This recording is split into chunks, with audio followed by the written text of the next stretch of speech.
प्रिय विद्यार्थियों, बीए पाठ प्रथम की आज की ऑनलाइन क्लास में आपका पुनः स्वागत है। जो टॉपिक अपन चर्चा कर रहे थे वो है वैदिक सभ्यता के बारे में या वैदिक संस्कृति के बारे में। आज का जो अपना टॉपिक है वैदिक राजनीति या राजनीतिक स्थिति, वैदिक सभ्यता में किस प्रकार की राजनीतिक स्थिति है उसके बारे में अपन चर्चा करेंगे। जैसा कि अपने पूर्व के वीडियो में ये बात चर्चा की थी कि वैदिक सभ्यता के दो भाग हैं, पूर्व वैदिक और उत्तर वैदिक का। इसलिए है ये ऋग्वेद से प्रमाणित है और ये दूसरा जितने भी ग्रंथ हैं वैदिक साहित्य के उसके भाग से प्रमाणित है, जानकारी इससे प्राप्त होती है। तो उत्तर वैदिक काल का है। इसका पीरियड लगभग जैसा कि अपन ने पहले पढ़ा मोटा 1500 ईसा पूर्व से लेकर 1000 ईसा पूर्व और ये 1000 से लेकर 500 ईसा पूर्व के पीरियड को ऊपर इसे मान सकते हैं। तो वैदिक सभ्यता का बड़ा भाग अपन 1500 ईसा पूर्व से लेकर किस रूप में मानते हैं 500 ईसा पूर्व यानी महाजनपद काल से पूर्व की स्थिति को अपन वैदिक सभ्यता में जानते हैं। जिस प्रकार से आधुनिक राजनीतिक स्थिति या बड़े राज्यों का उद्भव हुआ है वैसा प्रारंभिक आर्य संस्कृति में या भारतीय राजनीतिक स्थिति में इस प्रकार की स्थिति नहीं थी। प्रारंभिक जो आर्य थे या वैदिक जन थे वो बहुत ही कबीलाही जीवन में रहते थे और वहां से राजनीतिक जीवन की स्थिति धीरे धीरे किस तरफ बढ़ी, बड़े राज्यों की उस तरफ। तो किस प्रकार से क्रमिक विकास हुआ वही हम राजनीतिक स्थिति की आज अपन चर्चा करेंगे।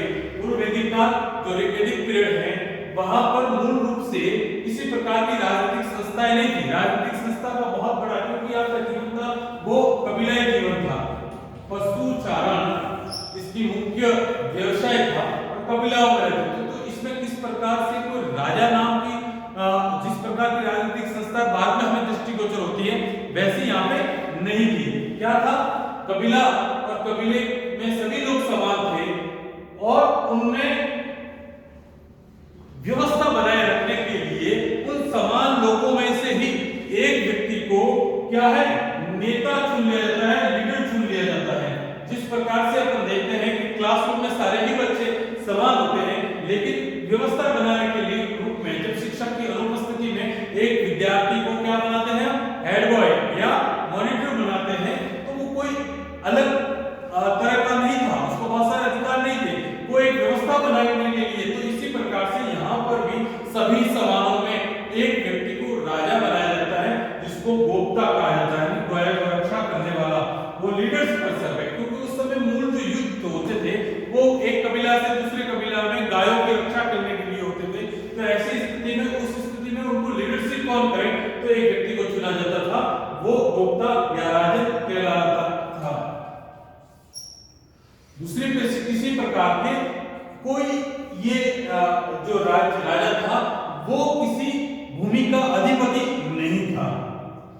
यहाँ पे दो महत्वपूर्ण संस्थाएं थी, एक सभा और एक समिति।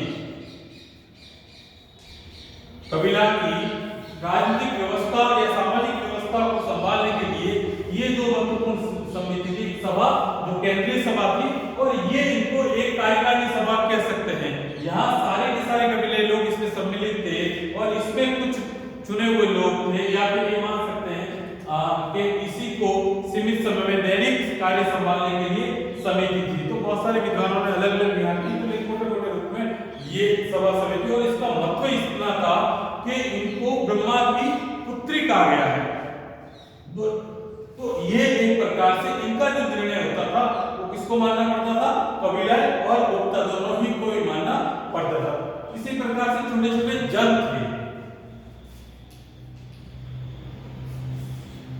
अनु, यदु, तुर्वस, इस प्रकार से अलग अलग कबीलाओं के अलग अलग जन थे जो एक स्थान पर नहीं थे, चारागाह के हिसाब से वो आगे से आगे बढ़ते जाते थे। लेकिन ये व्यवस्था थी, ये व्यवस्था उत्तर वैदिक काल तक आते आते वैदिक राजनीति में मूलभूत परिवर्तन हुआ और उसके पीछे जो परिवर्तन का मूल कारण था वो आर्थिक परिवर्तन हुए।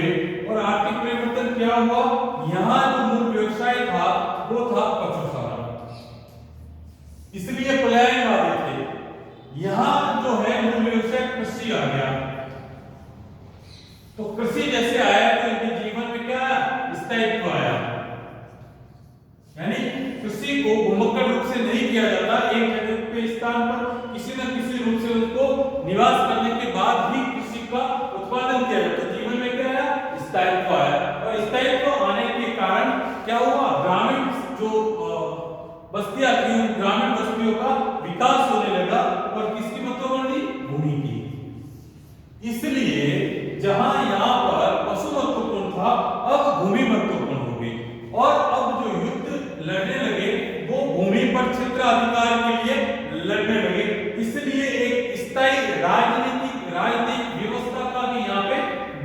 हुआ।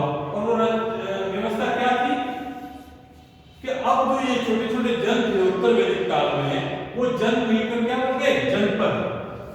ये जो छोटे छोटे वैदिक काल में जन थे, ये 2-3 जन मिलकर क्या हो गए, जनपद बने। और जनपद से ही राजपद सर्जित हुआ। क्या हुआ, राजपद सर्जित हुआ। और भारतीय जो राजनीतिक व्यवस्था है, उस राजनीतिक व्यवस्था में राज्यों के विकास का जो क्रमिक विकास है, यहां से अपने को परिलक्षित होता है। राजपद हुआ तो राजपद से ही क्या हुआ, राजापद। यहां पे राजा समानों में एक था, यह राजा एक योग्य व्यक्ति को सभा समिति और अन्य लोगों के द्वारा निर्वाचित किया जाता था, और वो लीडरशिप था, उसको बहुत सारे अधिकार यहाँ दिए गए थे। और इसको किसको माना, भूमि का अधिपति माना गया। अलग अलग क्षेत्रों में राजा की वैराज्य, सम्राट, ये सारे के सारे जो विकास है, वो अपने को शतपथ ब्राह्मण में स्पष्ट रूप से इसकी जो राजनीतिक स्थिति है उसके बारे में अपने को जानकारी मिलती है कि राजा के किस प्रकार के अधिकार थे, राजा की क्या योग्यताएं थी, और राजा किसको कहा माना गया है। तो राज्य का विकास इस प्रकार से हुआ। यहाँ जिस प्रकार से सभा और समिति का महत्व था, इधर भी सभा और समिति का महत्व बना रहा, लेकिन धीरे धीरे राजा पद महत्वपूर्ण होने लगा। और राजा क्या था, अब राजा एक मंत्री परिषद थी, दैनिक जीवन में सहयोग देने के लिए मंत्री थे, और वो मंत्री ही लगभग यहाँ पे राजा, उसकी पत्नी महिषी, युवराज, पुरोहित, इसका बहुत महत्वपूर्ण स्थान था। और वो राज्य की राजनीतिक स्थिति को संभालने में बहुत ही कारगर साबित हुए। इसके अलावा जो शुल्क है, यहाँ पर बलि नामक कर लिया जा रहा था, और वो स्वेच्छा से दिया जा रहा था। यहाँ आते आते उत्तर वैदिक काल आते थे, क्योंकि अब एक स्थायी राजनीतिक व्यवस्था का जन्म हो चुका था, इसलिए जो भूमिकर था वो भूमिकर भी अब किस रूप में, शुल्क या भाग, स्थायी कर के रूप में वसूला जाने लगा 1/6।